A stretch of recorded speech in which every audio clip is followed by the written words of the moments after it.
Për ty, nëse ke guxim të dëgjosh, fuqi të ndryshosh, atëherë po, emisioni Fije Jete është për ty. Nëse pret përgjigje të sakta, ndoshta je në vendin e gabuar, por nëse ke pyetje të ndershme dhe sfiduese, je në vendin e duhur. Çdo të hënë në orën 21 në Paper FM 91.1 emisioni Fije Jete për ty.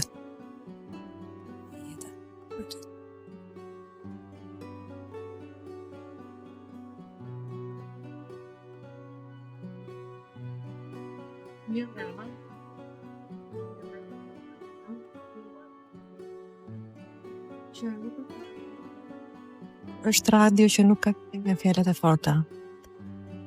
Këtu ka hapësirë për biseda të vërteta, edhe kur janë të parahatshme.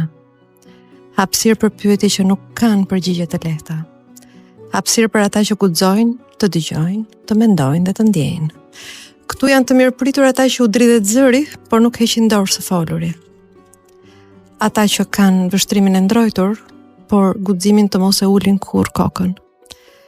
Ata që edhe kur dridhen, zgjedhin të mbeten të vërtetë.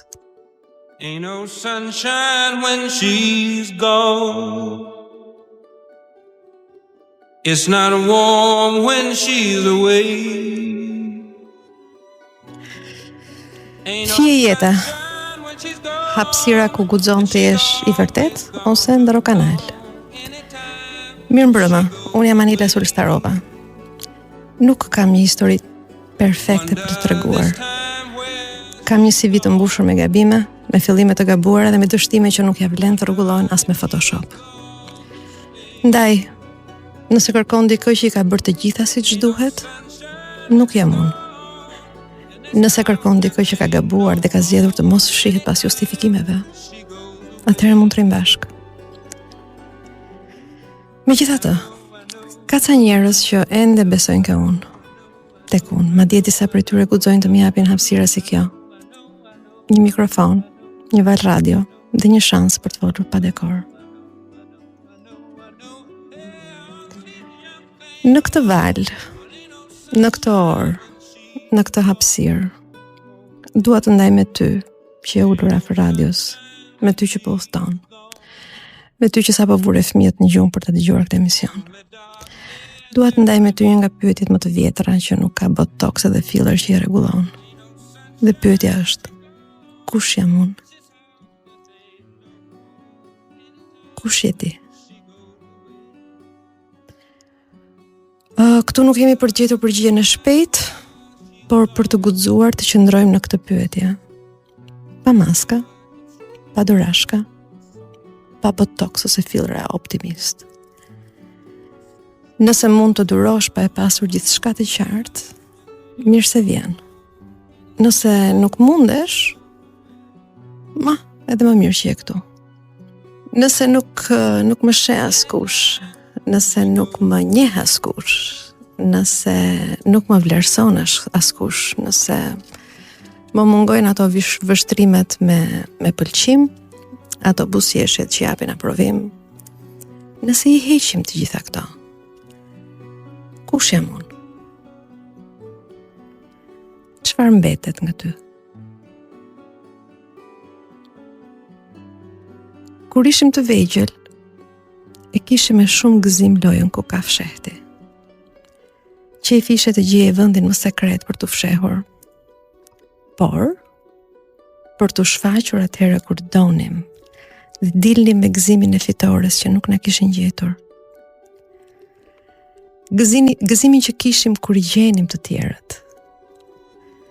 Dhe ndonjëherë në këtë lojë, ne nuk i konsideronim shumë të vegjëlit, i linim ata në përcepa, i harronim sepse ne në Shqipërinë e mesme kemi pas tani janë kota biskota. Dhe ata qanin sepse donin të ishin të parë, të gjendeshin edhe ata. Ndodh ndonjëherë që kur rritemi e lëm atë fëmijën që luante ku ka fshehti në një cep dhe harrojmë të gjejmë ne vetë. Sepse po të nxjerrësh atë fëmijë nga i cep ku është fshehur, mund të jetë një krijesë, një qenie pa përshtatshme për të rriturit. Ne rritemi nëpërmjet dise ku na udhëzojnë se si duhet të jemi. Na kufizojnë në atë që duhet të jemi. Na e marrin lirinë. Një fëmijë rritet në mjedise ku nuk është i përshtatshëm, as zemrimi i tij, as trishtimi i tij, as dhimbja e tij. Rriten trupat tanë, por një pjesë e jona është ende duke luajtur me dëshirën për të shehur fëmijën nga bota, sepse fëmija nuk ka qenë tërësisht i përshtatshëm. Është fëmija që u prish rahatin të rriturve. Ndaj, disa nga ne fillojnë të kryejnë mënyra për të rritur, pa u rritur. Një pjesë e lëmë tek ai cepi ku e kemi fshehur kur ishim fëmijë. Dhe një pjesë e rrisim për t'u aprovuar, për t'u pranuar. Sa më shumë rritemi, aq më shumë mbasim lirinë, spontanitetin. Për mua një nga pamjet më të bukura është një fëmijë sapo zgjuar, me syçka që i ka ende të përgjumura dhe me flokët e shpupurisur. Sa herë që më ndodh të shoh fëmijë të tillë që nxitojnë për të shkuar në çerdh ose në kopësht, më duken kriza shumë më të bukura se sa prindrit që i shoqërojnë që mund të jenë të krehur, të kollarisur, të veshur me taka dhe me flok të kuruar shumë, shumë mirë. Edhe ai fëmijë që sot endet në rrugë me flokët e shpupurisur dhe me syt e përgjumur, më vonë do jetë i rrituri me kollare, i krehur, sepse ndryshe nuk të pranojnë.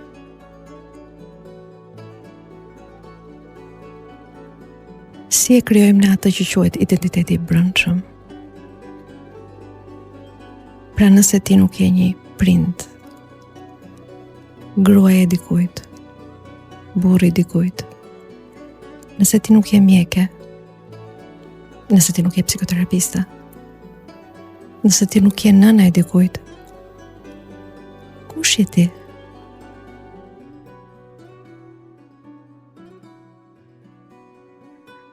Sepse vetja nuk është një reflektim i jashtëm, por një ndjesi e brendshme që flet me zë të ulët.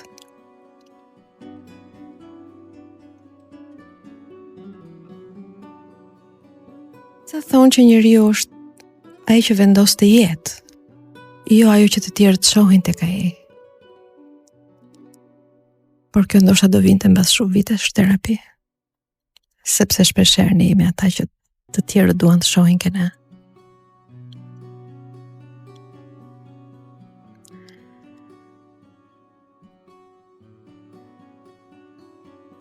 Sa herë kam veshur një maskë, pa e kuptuar se nuk po e hiqja dot më. Për shembull, ajo vajza e re që ka filluar një punë dhe për të përshtatur, bën sikur i pëlqejnë bisedat që në të fakt e lodhin. Në fillim mendon që është thjesht kalimtare si ndjesi, por kalojnë muajt, ndoshta edhe vitet. Dhe një ditë kupton që nuk e di më cilat janë bisedat që do donte të bënte në të vërtetë. Sepse nevoja e saj për të përshtatur, për të quajtur punonjëse e mirë, gocë e mirë, ka qenë kaq e madhe sa ajo nuk di më çfarë i pëlqen. Ajo di shumë mirë se çfarë i pëlqen të tjerëve, po jo se çfarë i pëlqen asaj.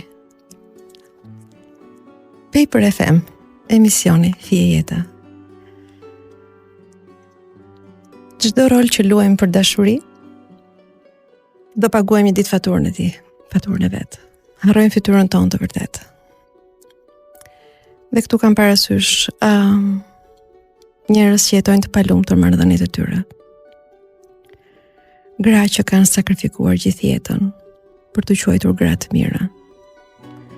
Gra që janë rritur për të qenë gra të mira. Djem që janë rritur për të qenë burrat përgjegjshëm. Dhe të gjitha këto role janë mësuar për ditë, nga pak, përmes modeleve. Modeleve që kemi parë, modeleve që na kanë udhëhequr, modeleve që kemi admiruar. Jemi rritur për të qenë të mirë, por me role të mira. Pa kush na ka thënë që duhet jemi njerëz të mirë. Edhe sot, kur më ndodh të pyes prindrit, çfarë ndërrojnë ata për fëmijët e tyre, nxitojnë të japin përgjigje për profesionet e admiruara. Duan role të pëlqyera, të përqafuara nga shoqëria. Rrallë herë dëgjoj dikush të thotë dua të bëhet njëri i mirë. Dhe kur them njëri i mirë, kam parasysh njëri i ndershëm. Njëri që nuk ka frikë të thotë atë që ndjen, atë që mendon, të luftojë për të vërtetat e tij. Mësojmë shumë mirë të bëjmë kompromise. Sa më shumë kompromise, aq më shumë zhduket identiteti ynë i brendshëm. Por këtë e bëjmë sepse kemi nevojë për dashuri. Sepse nëse do ishim të vërtet, leksioni i parë që kemi mësuar në jetë është që nuk pranohesh pa kushte dhe nuk të duan pa kushte. Jam e bindur që shumë prindër që dëgjojnë sot mund të rrudhin vetullat dhe të mos bien dakord. Dhe unë e di që ata se kanë bërë me dashje. Por e vërteta është që ndonjëherë lodhja e tyre, pamundësitë për t'i parë gjërat siç janë, bëjnë që dhe prindërimi i tyre të jetë i kornizuar sipas asaj që kanë mësuar, sipas asaj që u është kërkuar. Ne jetojmë për të tjerat. Ndaj dhe pyetja kush jam unë ka një peshë shumë të madhe, sepse të lë pa frymë. Dhe në fakt kush je ti? Si do e përkufizosh veten, si do e përshkruash atë? Në punën time shpeshherë më ndodh të takoj njerëz që e vuajnë shumë mungesën e duar trokitjeve, sepse mendojnë që ato janë një formë, shprehje, pëlqimi, mendojnë që admirimi që dikush ka është formë përkatësie. Imagjino të postosh diçka shumë personale, një foto që e do, e ke shumë për zemër në rrjetet sociale, dhe askush nuk reagon. Asnjë pëlqim, asnjë koment. Dhe ky është një eksperiment që për ata që e kanë bërë, niveli i ankthit është shkon shumë i lartë. Sepse kanë guxuar të ekspozojnë diçka dhe askush s'e ka pëlqyer. Dhe ju besoj e merrni me mend se çfarë ndodh mbas disa orësh që s'ka asnjë pëlqim apo asnjë zemër. Heqim foton. Postojmë një foto që e dim që do marrë zemra. Dhe në një koment, po prap me zemra. Komente që s'thon asgjë. Por me sa duket në ditët e sotme këto janë kaq shumë të nevojshme. Perceptimi që do më lën vetëm, nuk do më shohin, do më lën të harruar aty ke cepi ku luaj ku ka fshehti. Më trëmb kaq shumë, na trëmb kaq shumë, sa gjejmë mënyrat tona për të përshtatur.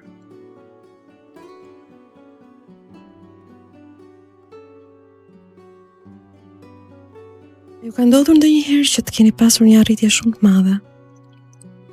Një not në një provim, një arritje në punë, një artikull shkencor të përfunduar. Dhe ndjesia që ke në darkë është që ke hequr një peshë të madhe nga shpatullat. Po ndjesh bosh. Ndjesh bosh sepse nuk ka qenë suksesi yt. Ndoshta ka qenë suksesi që të tjerët prisnin prej teje. dhe gjërat që bëhen me dashuri, sepse të buron, e shijon dhe është sukses që nuk e harron. Të mban gjallë, të jep dritë, të bën të ecësh drejt. Është sukses yt pavarësisht se askush nuk e sheh. Si ato momentet e para kur biem në dashuri. Është fuqia e dashurisë, dikush na pa. Dikush na vuri re, dikush na pranoi. Dhe shkëlqimi që marrin syt në ato momente është shumë i fortë. Dhe është suksesi ynë i brendshëm, askush nuk e di. Dhe ky është suksesi që të mban në jetë. Kur ti e di që për atë që je, të vlerësojnë, të duan, të pranojnë. Jemi në një epokë ku nuk jam e mirë mjaftueshme. Është bërë si slogan. Si slogan udhëheqës. Duhet punosh shumë, duhet të rritesh bukur që ti jesh e mirë mjaftueshme. Dhe mbasi arrim një sukses, i vjen radha suksesi tjetër, ti nuk mund të ndalosh, ti duhet të ecësh, ti duhet vraposh madje. Ti je gjithmonë në garë me kohën, në garë me suksesin e tjetrit, në garë me pritshmëritë e prindërve, në garë me pritshmëritë e partnerit, pritshmëritë e fëmijëve, pritshmëritë e komunitetit. Dhe në një garë të tillë në merret fryma. Dhe këtu e humbasim veten. Këtu pyetja kush jam unë bëhet vërtet që të merr frymën. Aq shumë të trazon ndonjëherë sa lëviz me nervozizëm dhe thua, unë jam ky që jam, unë jam kjo që jam. Ne jemi mjaftueshëm. Nuk ka nevojë të luftosh më shumë për qenë mjaftueshëm ose mjaftueshme.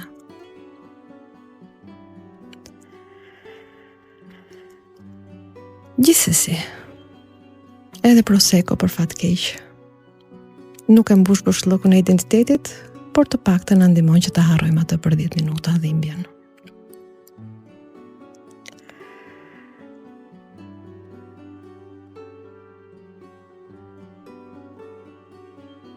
Herë ke hequr copëzat e vetes tënde për të qenë i përshtatshëm ose e përshtatshme. Imagjino një darkë me njerëz që admiron. Ti nuk flet për gjëra që ti ke pasion të flasësh, sepse sheh që pasioni yt nuk përputhet me pritshmëritë e tyre. E kap veten që e duke buzëqeshur për gjëra që as nuk i beson. E kap veten që po shtyp një mendim që dohet ta thoshe, po e kupton që është i papërshtatshëm në atë kontekst. Kështu që të mos bëhesh i pakëndshëm ose e pakëndshme. Ti heq dorë nga i mendim, nga i moment. Dhe kështu fillojnë ato kompromiset e vogla, që bëhen të mëdha. Sa më të mëdha kompromiset, aq më i madh bërshllëku. Sa më e fortë është rezistenca për t'i dhënë zë mendimit tënd, le të jetë gabim, aq më e madhe bëhet hapësira midis asaj që ti je dhe rolit që ti ke veshur, maskës që ti ke veshur.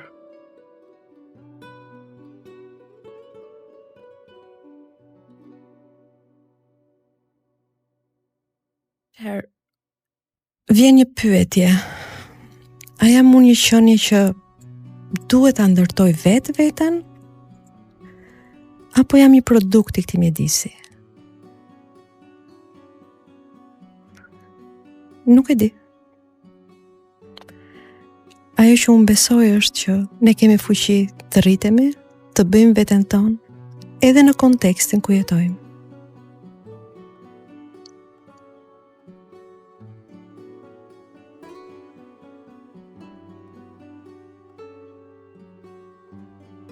Sa ardhrit, ne nuk lindim me një vete, por ne e ndërtojmë veten përmes zgjedhjeve që bëjmë. Dhe unë të pyes ty, që je tërësisht i përqendruar në këtë emision, cilat kanë qenë zgjedhjet që ti ke bërë për të qenë ky që je, kjo që je?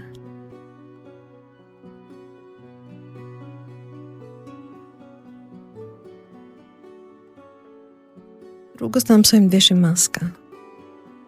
Maska sociale. Sepse kështu kërkohet. Ti kemi këto maska. Për shembull në kulturën ballkanike, maska e vajzës së mirë dhe e gruas së mirë është shumë e qartë. Një vajzë e mirë është ajo që dëgjon të tjerët, është e heshtur, fjalë pak, punëtore. Kontrollon ose menaxhon shumë mirë emocionet, sepse është vlerë, nëse të tjerët nuk arrin të lexojnë. Di të gatuaj shumë mirë, të bëj punë të shtëpisë, të jetë një grua shumë e mirë, të jetë një nënë shumë e mirë, të kujdeset për familjen e burrit, ndërkohë dhe të bëj pak karrierë, sepse kapitalizmi që jetojmë nuk përballohet vetëm nga rroga e burrit. Dhe kjo grua i mëson të gjitha këto. I mëson që fëmijë, se ne fillojmë edukimin shumë herët. Për shembull, sa vajzës së vogël i blejmë dhuratë për ditëlindje, një hekur ngjyrë roz, ose një kuzhinë ngjyrë roz. E ndihmojmë në thonjza të kuptoj që roli i saj është aty. Ndërsa djalit i blejmë një top që të luajë jashtë. I blejmë një revole që të ketë fuqinë të vrasë atë që prek familjen e tij, vendin e tij, shtetin e tij. Dhe këto janë rolet që ne mësojmë shumë herët. Ndoshta ajo vajza që i blejmë hekurin roz ka nevojë që të ketë një top futbolli sepse mund të bëhet një futbolliste e shkëlqyer. Dhe ideali mund të ketë nevojë pikërisht për hekurin se mund të bëhet një stilist i shkëlqyer. Por jo. Ne guxojmë të përcaktojmë se kush do jesh ti në të ardhmen. Dhe me këtë kurajo që disa njerëz marrin për të përcaktuar se kush do jesh ti në të ardhmen, të vendosin dhe atë që quhet vlerë ose antivlerë. Se ne luftojmë që të vlerësohemi. Edhe kur rebelojmë, kemi nevojë për një aprovim. Por dhe rebelimi ka çmimin e vet social. Nëse një vajzë rebelohet për të njohur veten e saj, për të njohur trupin e saj, dhe sigurisht të nuk arrin dot ta bëj përmes një partneri të vetëm, ne kemi një fjalë shumë të ëmbël për këtë vajzë. E quajmë kurvë. Ndërsa atë vajzën tjetër, që ka ndjekur të gjitha normat sociale, di të bëj byrek, di të hekurosi, di të respektoj vjerën. Pra ka shitur çdo pjesë të trupit të saj për të qenë e pranuar. E quajmë të ndershme. Sepse kurvërinë e lidhim ekskluzivisht vetëm me mënyrën si përdoret vagina. Tani më thoni, dikush që përdor sipas humorit të vet organin e saj gjenital është kurv. Po dikush që shet shpirtin e vet, ëndrat e veta, për të quajtur e ndershme, çfarë është për ty? Nëse ke guxim të dëgjosh, fuqi të ndryshosh, atëherë po, emisioni Fije Jete është për ty. Nëse pret përgjigje të sakta, ndoshta je në vendin e gabuar. Por nëse ke pyetje të ndershme dhe sfiduese, je në vendin e duhur. Çdo të hënë në orën 21 në Paper FM 91.1 emisioni Fije Jete për ty.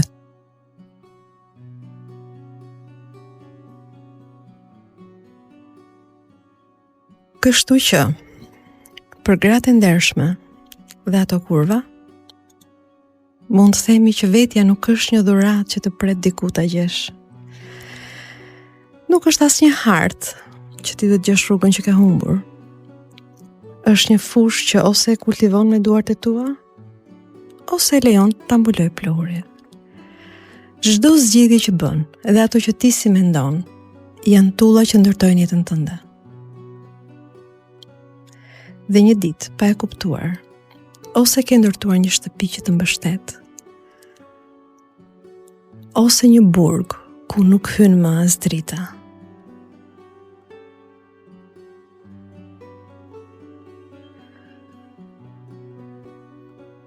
Gjithë që ruam gratë, kthehemi ke burrat. Imagjino një burrë të 50 jetëve, dikur kishte ëndra të thjeshta. Të rinte me shokët e tij, të ndërtonte një jetë, të bënte ëndra të bukura në qytetin ku kishte lindur. Po pastaj, mënyra se si rrodhi historia, ai kishte nevojë për një jetë më të mirë, për më shumë mundësi, për gruan, për fëmijët, ndaj emigroi. Në fillim çdo hap dukej si sakrificë për dashuri. Një punë që nuk e donte, një qytet që nuk i fliste, një gjuhë që nuk e ndjente. Fëmijët u rritën, gruaja u bë më e pavarur, shtëpia u bë më e madhe, pasaporta u bë më e vlefshme. Dhe ai, një mëngjes, në një ditë të zakonshme ku askush nuk priste më shumë prej tij, ndali dhe kuptoi se kishte ndërtuar një jetë ku nuk kishte jeta e tij. Nuk e gjente më veten atë jetë. Nuk kishte ëndra që kishte pasur. Kishte bërë shumë mirë një rol. Kishte bërë një rol për të mos lënduar të tjerët.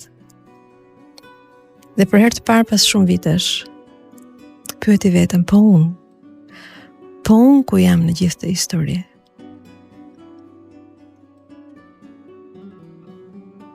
Kjo lloj tradhtie ndaj vetes ka një çmim shumë të madh. Sigurisht nuk është kurrë vonë që të rifitosh veten. Por plagët janë marrë të mëdha. Ky burr nuk ka bërë asgjë më shumë nga çka kanë bërë shumë moshatarët e tij, shumë miqtë e tij, shumë baballar në Shqipëri, në Kosovë. Ka sakrifikuar jetën për fëmijët.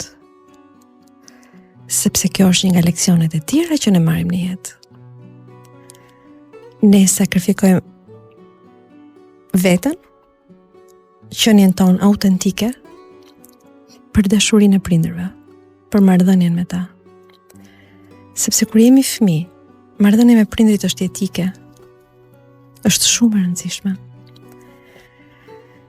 Dhe aty prindrit gabojnë duke e promovuar performancën tonë. Krenohen me fëmijët e tyre, fëmijë mrekullueshëm, fëmijë urtë, fëmijë bindur, fëmijë me dhjeta, ose me rezultate shumë të larta.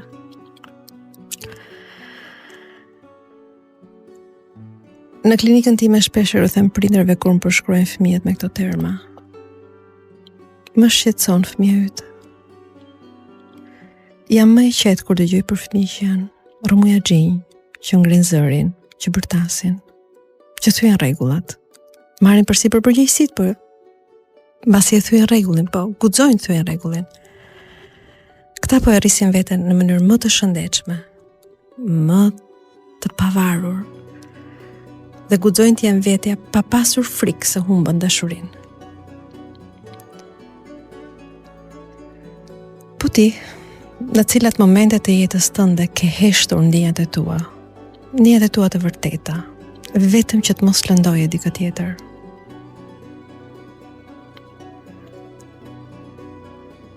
Çfarë ndjesie ka kjo pyetje tek ti?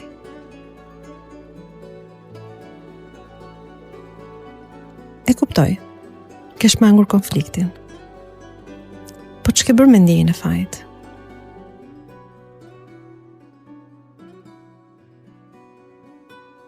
Sepse faji është si uthulla e fortë. Të gryen deri në pikën që të dhëmb.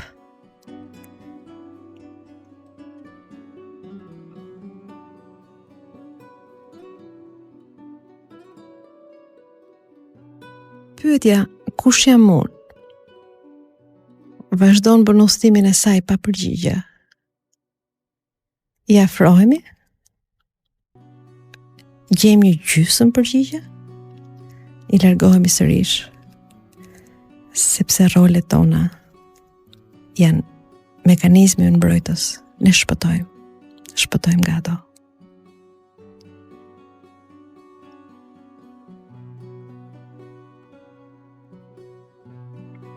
A ke ndjerë ndonjëherë që për të mos humbur dikë që do, të strukesh, të kurresh, sepse ai që do ka turp nëse ti je e lirë. Dhe këtu nuk e di pse më erdhi në këtë moment një fragment nga një darkë në Korçë, ku po këndoheshin serenata korçare. Dhe një grua vendosi ta shijoj kërcimin pavarësisht se askush nuk e shoqëronte. Dhe i shoqja e bënte me shenjë, me një vështrim tejet të nervozuar, me lëvizje të prerë të duarve, duke i dhënë urdhër të kthehej. Dhe u kthye. Mund të duket si situatë banale, madje ndoshta edhe zakonshme, ku ajo thjesht kishte pirë dy gota verë më shumë edhe po bënte një spektakël që i shoqja nuk e kishte qef. Po pikërisht sepse është një situatë e zakonshme, ku ne heqim dorë nga kërcimi dhe shijimi i serenatave korçare, sepse ai që duam, që s'duam ta humbasim, nuk ndihet okay. Nuk e ka qef. Ai ka qef gruan serioze. Gruan që ha me kujdes, gruan që pi me kujdes, gruan që nuk i prish imazhin. Kur heqim dorë nga një pjesë e vetes për të pranuar, humbasim lidhjen më të shtrenjtë dhe më të shenjtë, ajo me shpirtin. Dhe një ditë, bëshlliku i kësaj humbje bëhet shumë i madh. I padurueshëm.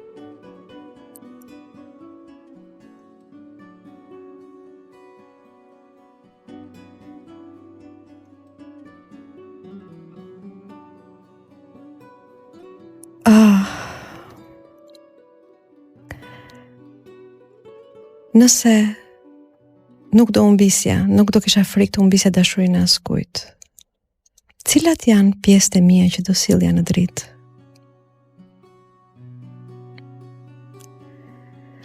Shpeshherë ne fshehim pjesë që janë shumë të rëndësishme tonat nga frika.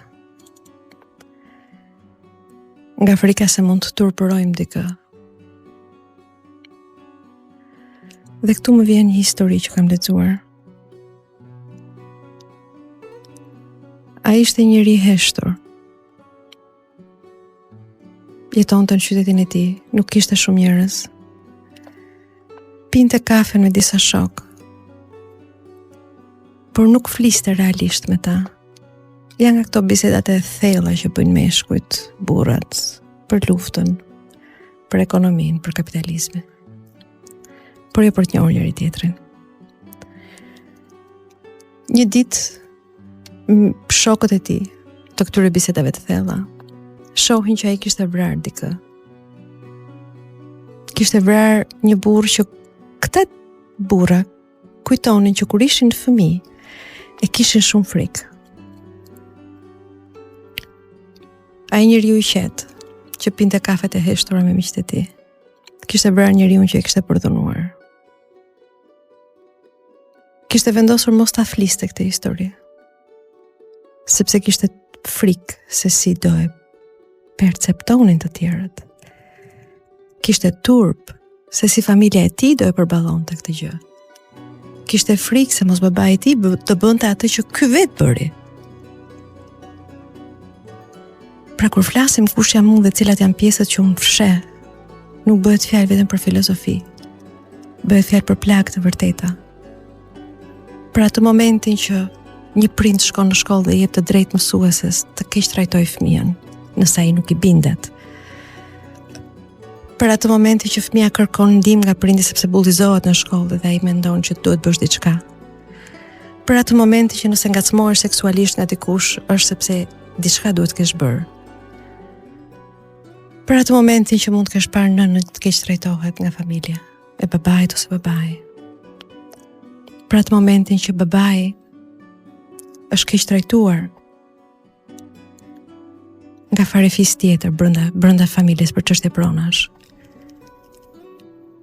Këto plag ne i fshehim nga turpi, nga frika, ka shumë arsye pse i fshehim.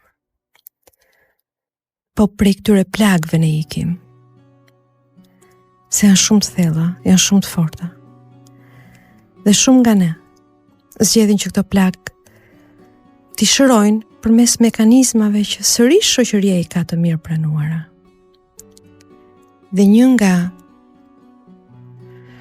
mënyrat se si shumë njerëz shërojnë plagët e tyre është duke u ikur atyre, duke mos folur për to. Dhe si e bëjnë këtë? Këtë e bëjnë përmes varësive. Ne sigurisht ndoshta do kemi mundësinë të flasim në një moment tjetër për varësitë. Por varësia është një formë që ne zgjedhim për ta mpirë plagën tonë, për të mos ta parë, për mos ta ndjerë, për mos të dëgjuar zhurmën që na bën vesh.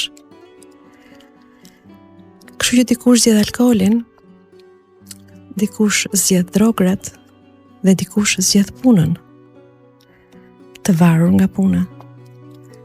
Vetëm se diferenca është me këta të fundit. Ka duar trokitje. Njerëzit i kanë shumë qef njerëzit punëtor. Jemi rritur në një vend ku ti je punëtor, të punosh 12 orë, cillësh të ardhura. Sigurisht për gratë mos harrojnë të mësojnë, të dinë të vazhdojnë të gatuajnë, të mbajnë dhe shtëpinë. Është vlerë. E vërteta është që këta njerëz që punojnë 12 orë përpiqen të mos ndjejnë plagët e tyre, dhimbjet e tyre.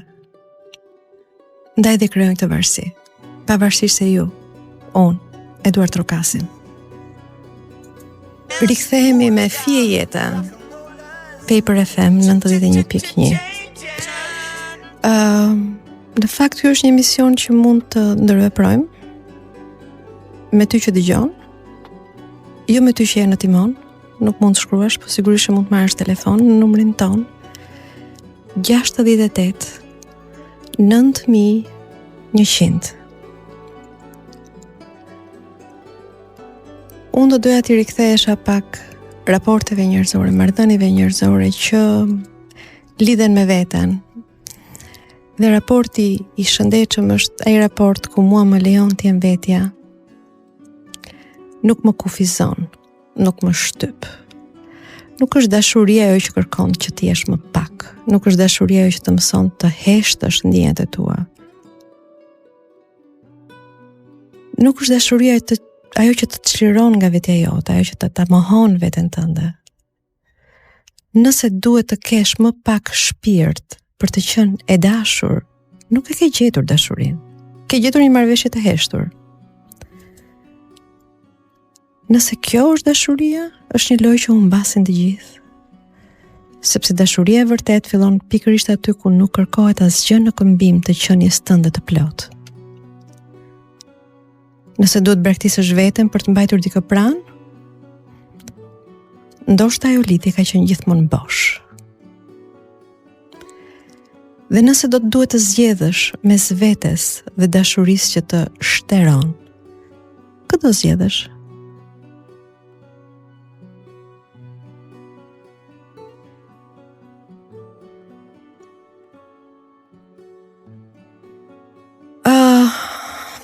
Në minutat e fundit të këtij episodi, gjithmonë në funksion të përgjigjes kush jam unë, sa jam unë autentik, sa kompromise bëj unë, për të pasur vëmendjen tënde, vlerësimin tënd, aprovimin tënd, dashurinë tënde. Sa e njoh unë veten time, sa kohë kam pa e takuar veten time, mendoj të kalojmë edhe në një segment tjetër, jo të vogël, as pak të vogël madje, që lidhet me dështimin. Kush je ti kur rrëzohesh? Kush je ti kur dështon?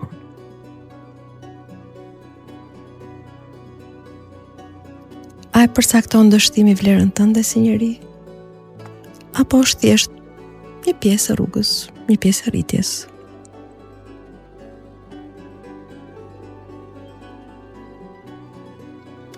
Rallëherë mund të na ndodhë që dështimin ta shikojmë si kur humbasim vlerat si njeri. Një njeri që e heqin nga puna, i duket sikur s'ka më vlerë. Një njeri që e lë partneri ose partnerja, i duket sikur ka humbur boshtin e jetës. Dështimi është ngjarje në fakt, nuk është identitet.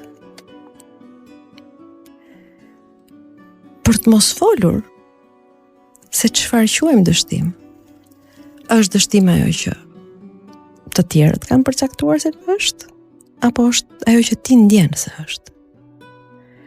Kur ndihet një prind i dështuar? Shpeshherë më ka rastisur të dëgjoj njerëz prindër që habiten se fëmia e tyre vuan nga ankthi apo nga depresione, sepse sipas tyre nuk po ka munguar asgjë. Fakti që ai ka mbaruar një shkollë, ka mbaruar një master, ka gjetur një grua të mirë, ka gjetur një punë të mirë paguar, nuk ka arsye për të pasur depresion. Dhe kur përballen me faktin që këta fëmijë mund të kenë vuajtur gjatë fëmijërisë, tronditen. E megjithatë, këta janë prindër të suksesshëm. Ndërsa prindrit që e ndjejnë të dështuar veten, janë ata prindër që fëmia e tyre është i smur nga varësitë apo çfarë do të jetë, ose që nuk ka mbaruar atë shkollë, atë fakultet. Është ende beqar. Dhe nuk është ylli që gjithë flasin në përlagje.